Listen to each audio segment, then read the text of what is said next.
এই শান্তনু, কুন্তল, কালীঘাটের কাকু এইসব আজুবাদের সব সংগ্রহ করেছে, যারা এজেন্ট সাব এজেন্ট হয়ে বাজার থেকে টাকা তুলেছে।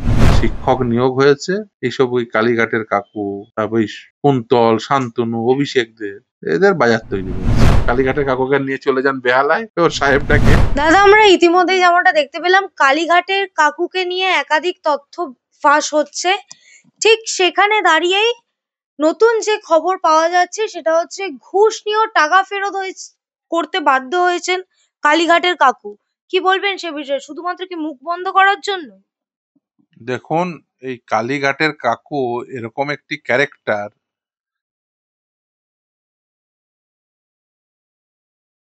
মাস ধরে সেন্ট্রাল এজেন্সি, তদন্তকারী সংস্থা, তারা তার কণ্ঠস্বরের নমুনা সংগ্রহ করতে পারেনি। এই সোমেন নন্দীর মামলায় বিচারপতি অমৃতা সিনহা তা নির্দেশ দেন এবং 4 ঘন্টার মধ্যে তার কণ্ঠস্বরের নমুনা সংগৃহীত হয়। এখন কেন্দ্রীয় তদন্তকারী সংস্থা 4 মাস ধরে যে ব্যক্তিটির কণ্ঠস্বরের নমুনা সংগ্রহ করতে পারেন, বুঝতে পারছেন কতটা ইম্পর্টেন্ট ক্যারেক্টার। আপনি যদি 3rd সাপ্লিমেন্টারি চার্জশিট পর্যন্ত দেখেন, প্রাথমিক শিক্ষক নিয়োগ দুর্নীতির ক্ষেত্রে দেখবেন ছত্রে ছত্রে উঠে এসছে এই সুজয় কৃষ্ণ ভদ্র অর্থাৎ এই কালীঘাটের কাকুর চরিত্রটি। আসলে সে একদিকে যেমন লিপস অ্যান্ড বাউন্সের সঙ্গে সংযুক্ত, অপরদিকে সে তৃণমূল কংগ্রেসের একেবারে যুবা, তবে যুবর পাশে যুবা, এক বড় আজুবা।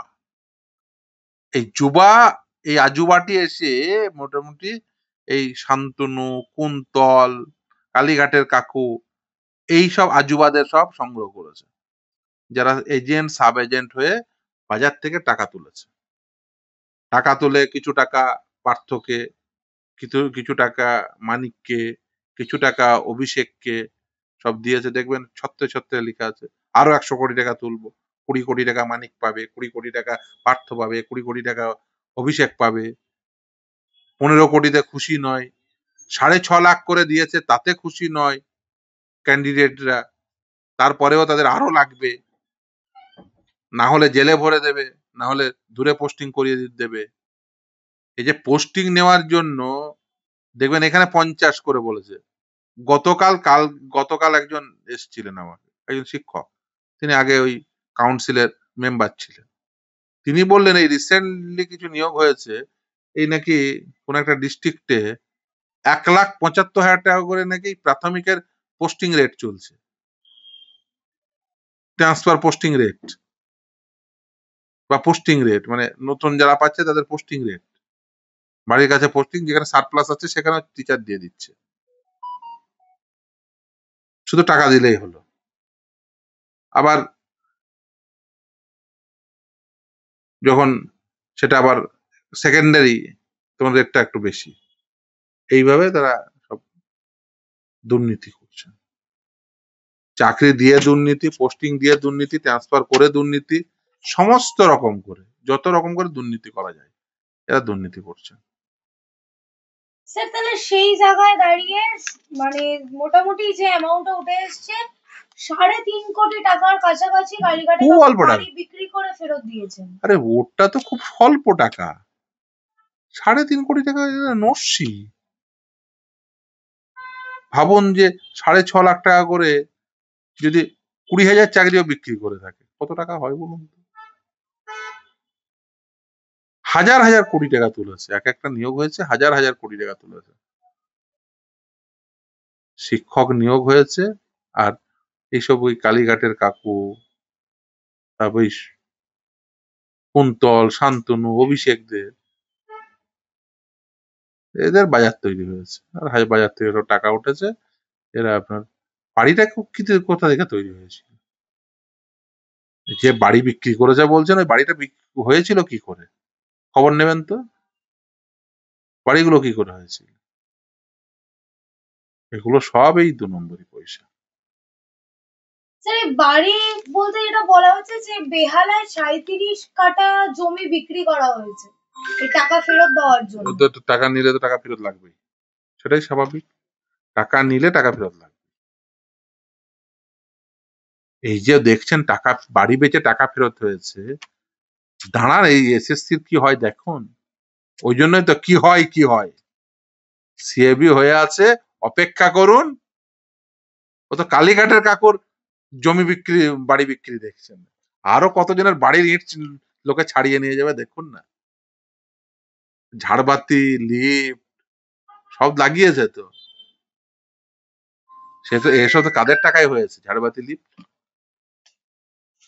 Capsule lift, ঝাড়বাতি, escalator. দুদিনের নেতা 6 তলায় উঠে গেল। 4 দিনের অমক, এটা এই ফ্ল্যাট, ওই ফ্ল্যাট, ওই কুন্তলের কি এক বান্ধবী নাকি আছে, এখন সে অভিনয় নাকি করতে হয়েছে, এখন এখন আবার নেত্রী নাকি হয়েছে। কোন ফিল্মে অভিনয় করলো, কি করলো কেউ জানে না। বড় বড় ফ্ল্যাট, বছরের পর বছর। আমার অনেক পরিচিত বন্ধু বান্ধব আছে, এই দেবদূত দা থেকে শুরু করে বাদশা মৈত্র, কতদিন থেকে অভিনয় করছে। কি করতে পেরেছে তারা জীবনে? যতটুকু সৎ পথে আয় করা যায় আয় করেছে সেইটুকু। স্যার সেইখান থেকেই কালীঘাটের কাকুর 72 মিনিটের কথোপকথনে 73 বারই অভিষেকের নাম। এই জনৈক অভিষেক ব্যানার্জিটা কে? এখনো তো সেই জলঘোলাটা থেকে যাচ্ছে। ওই এর সাহেব। সাহেবটাই বা কে? জিজ্ঞাসা করবেন, ওই কালীঘাটের কাকুকে নিয়ে চলে যান বেহালায়, ওর সাহেবটাকে। দেখুন, এমপি অভিষেক ব্যানার্জির নাম ইডি প্রেস রিলিজ করে জানিয়ে দিয়েছে এই সোমেন নন্দীর মামলায়। এই সোমেন নন্দীর মামলাতে সিবিআই তদন্ত হয়েছে। যে থার্ড সাপ্লিমেন্টারি চার্জশিট দেখবে, এই থার্ড সাপ্লিমেন্টারি চার্জশিটে প্রথমেই লেখা আছে দেখবেন কেস নাম্বারের নাম। এই মামলার আমি আইনজীবী, এবং এই অভিষেক ব্যানার্জি, এমপি অভিষেক ব্যানার্জি, ডায়মন্ড হারবারের এমপি অভিষেক ব্যানার্জি এই তদন্ত প্রক্রিয়া থেকে নিজেকে বাইরে রাখার জন্য ওই সোমেন নন্দীর মামলায় তার যে নাম উঠে এসেছিল সেই তদন্তের আওতার বাইরে নিজেকে রাখার জন্য তিনি আপ টু সুপ্রিম কোর্ট পর্যন্ত ছুটেছিলেন। মামলা হেরেছেন, তদন্তের আওতাধীন হয়েছে, ফলে তাকে কোনো ছাড় দেওয়া হয়নি। আবার দেখলাম দুদিন আগে তিনি বলছেন, অনেক কথা বলছেন। আরে সুপ্রিম কোর্ট পর্যন্ত গিয়ে ছাড় পাননি মশাই, তাহলে তো ভয় কিসের? থার্ড সাপ্লিমেন্টারি চার্জশিট এসছে, অ্যাকিউজ স্টেটমেন্টে অভিষেক ব্যানার্জির নাম। ফোর্থ সাপ্লিমেন্টারি চার্জশিটে কে জানে ও অ্যাকিউজের নাম হিসেবে সেই অভিষেক ব্যানার্জিকে দেখা যাবে, নাম সব ডিটেলস পেয়ে যাবেন। অসুবিধা কি আছে?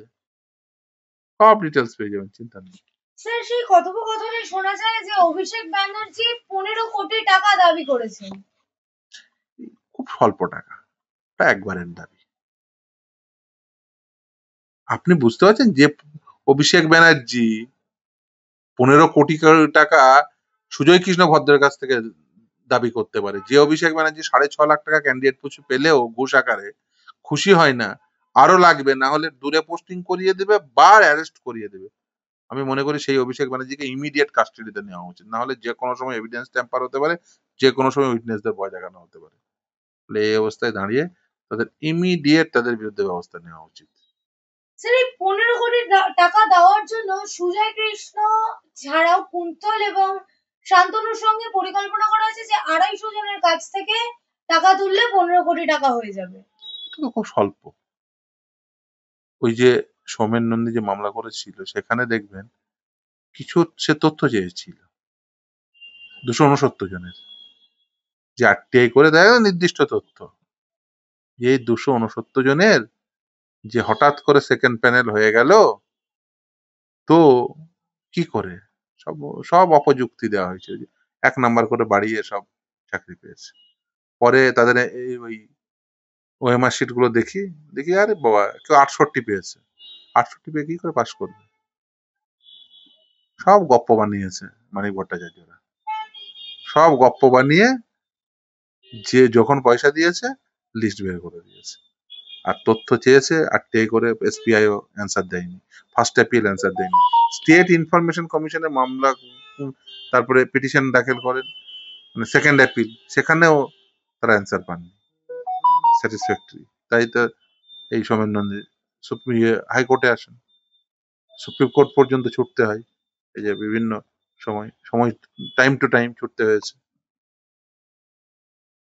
ফলে এরা চেষ্টা করেছিলেন সেগুলো যাতে ধামাচাপা পড়ে যায়, কেউ না জানতে পারে।